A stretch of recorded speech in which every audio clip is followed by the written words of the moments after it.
I don't know what I'm talking about, and I never have. I never really have. And you guys have always been supportive of me for that, or while I've done that. And thank you. Thank you so much. 1967 black Pontiac. Rach, is this thing on? Yep. Yep. All right. How's it going today? Not much in my world. We took out these sensors from the car. Front and back, as it's a V6. The back valley was a pain in the butt, let me tell you. I'll show you the video once I go to gallery. So we're in the gallery. Check this out. Front and back. So I think they're a little oily, and Google is saying I can clean them up. That's what Google did say. I can clean them up, right? But I was trying to check the voltage on them. There's 2 wires going to it, like to the connector that connects to these. But these are pretty dirty, right? So here we are. Front. This is the front of the engine. It's up in there. And right behind there. That one, let me tell you, it's a pain in the butt. I recommend use a quarter 10 mil. I tried using 3/8, and it's so tight to that stupid sensor that, yeah, quarter inch chrome, that really did it. So yeah, I'm at the point basically where I will clean up these sensors, but like I still don't know nothing about it. That's where I'm at. Hi everybody, we are going to do a quick video to show you how to test an average camshaft position sensor. This one is going to be a Hall effect Average style. size. Hall effect. Okay. Hall effect. Let's write that down.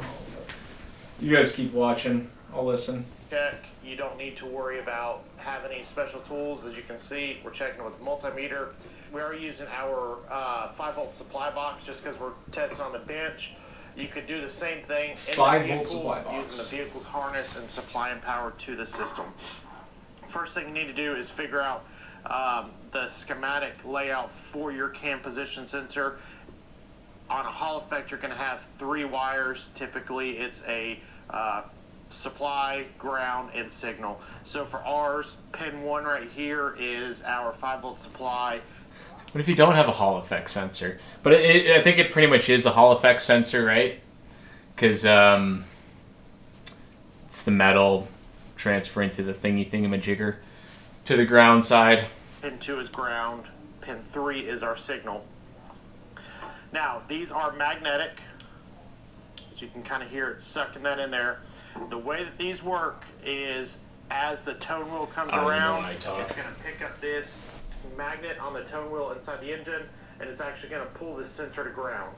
So as you can see right now, we got 5 volts on it. All I'm going to do is I'm going to take a screwdriver and tap it. As you can see, it's pulling that down to ground.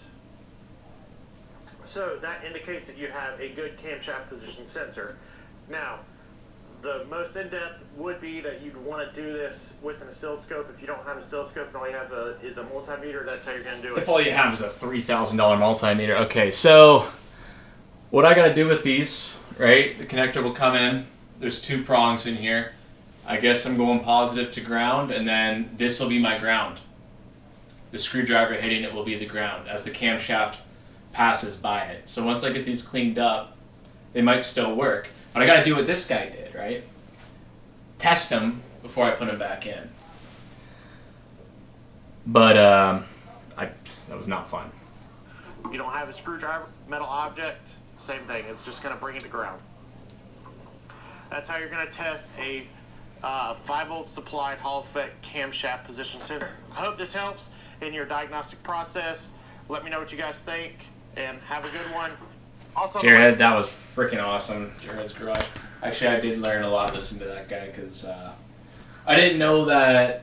So this is the ground, but it like jumps with that magnetism.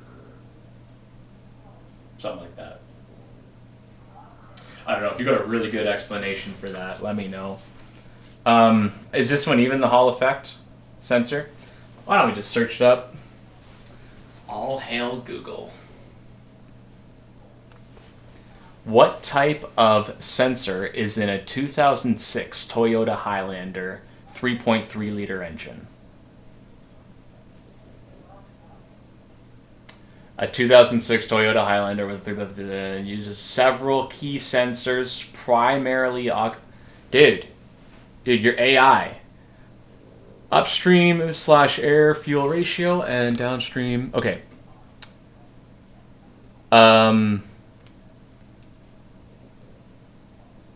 I don't understand. Okay, so here we go. Crankshaft position sensors determine engine speed and position. Okay. What type of sensor is it? I need to figure that out. Because, like, Hall effect sensor. I don't know really many other sensors off the top of my head. Because he literally just said Hall effect sensor. But I know it's like, you know, you have your radiator, you have your oxygen sensors. Like, there's multiple types of sensors. So, yeah, I got nothing from that. If you know, let me know, man. Because what type of sensor is in the 2006 Toyota Highlander? Because I only got 2 prongs, and he was measuring 3, as it was a Hall effect. Cam sensor is not that. That is a waste of time.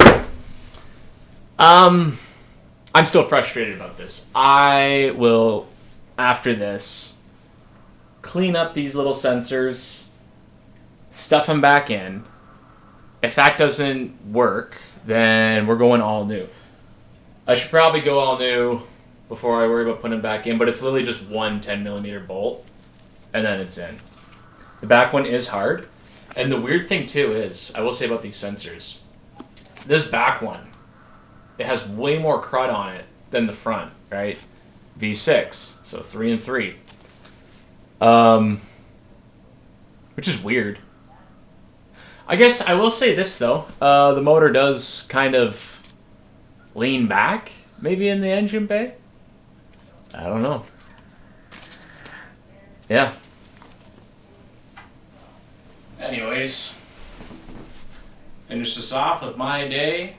It wasn't so bad. Just an average day in the city. People yelling here, hustle and bustle. It was nice. The car was the hardest part about the day. Like when I was going in that engine bay, like to reach that back one, because it's like you got your first valve cover, then you got your second valve cover, which is technically on the head.